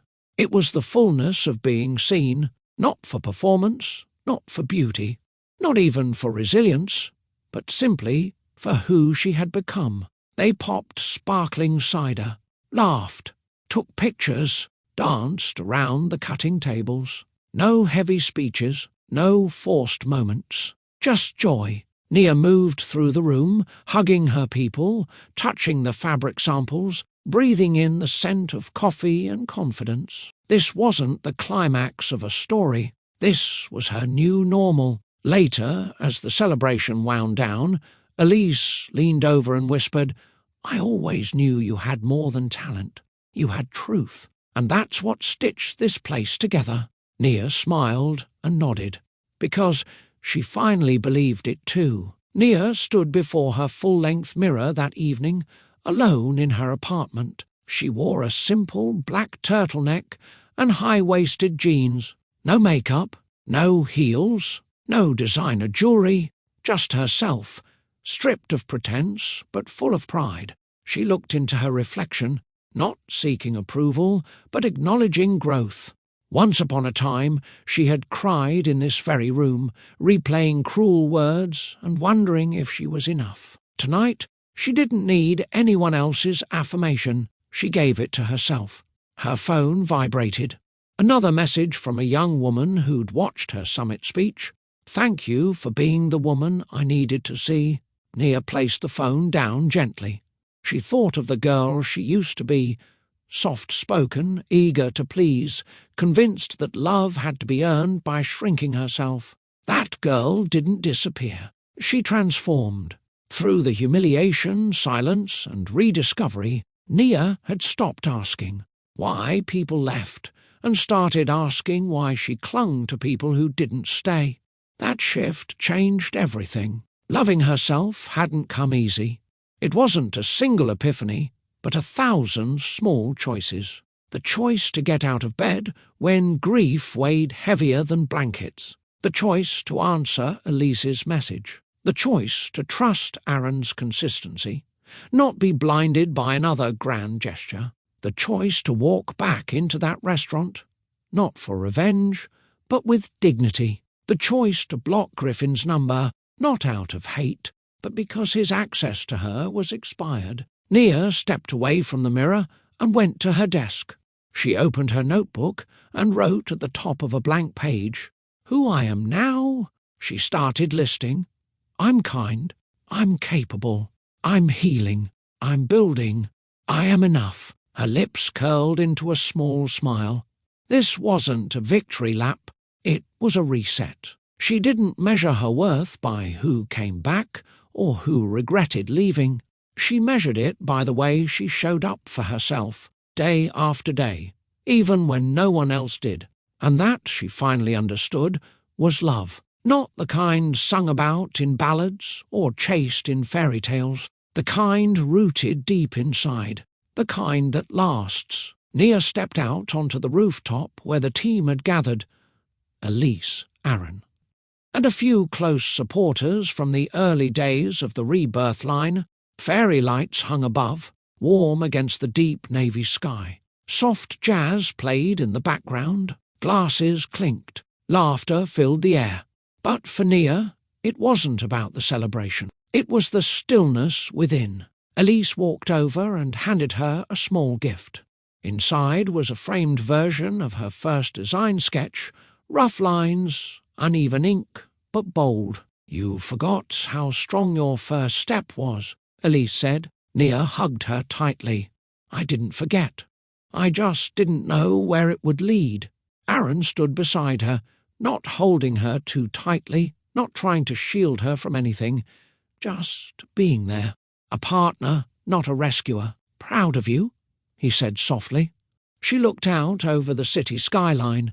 The same skyline that once felt like a wall pressing in. Now it looked open, like possibility. Griffin had reached out. Of course he had. His words were familiar, recycled from men who miss what they never valued. "You've changed." But her reply had been honest, brief. "No, I've evolved." Then she blocked his number. Not out of anger. She didn't feel anything for him anymore. Just peace. The crowd toasted to new beginnings. Nia raised her glass last. She spoke clearly, her voice steady, warm. "Your worth isn't proven by who stays, but by how you rise when they leave." Silence followed. Then applause. No one knew the weight of that sentence like she did. She clinked glasses with Elise.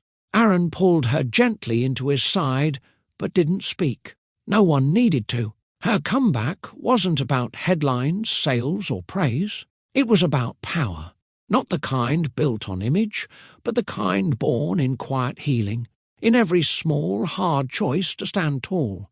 She didn't need closure. She didn't need Griffin. She needed herself, and she had finally come home to that. Now she was unshakable. If you felt her rise, don't keep this story to yourself. Like, comment, and subscribe to Mr. Ashford's Love Stories for more inspiring moments of strength, love, and second chances.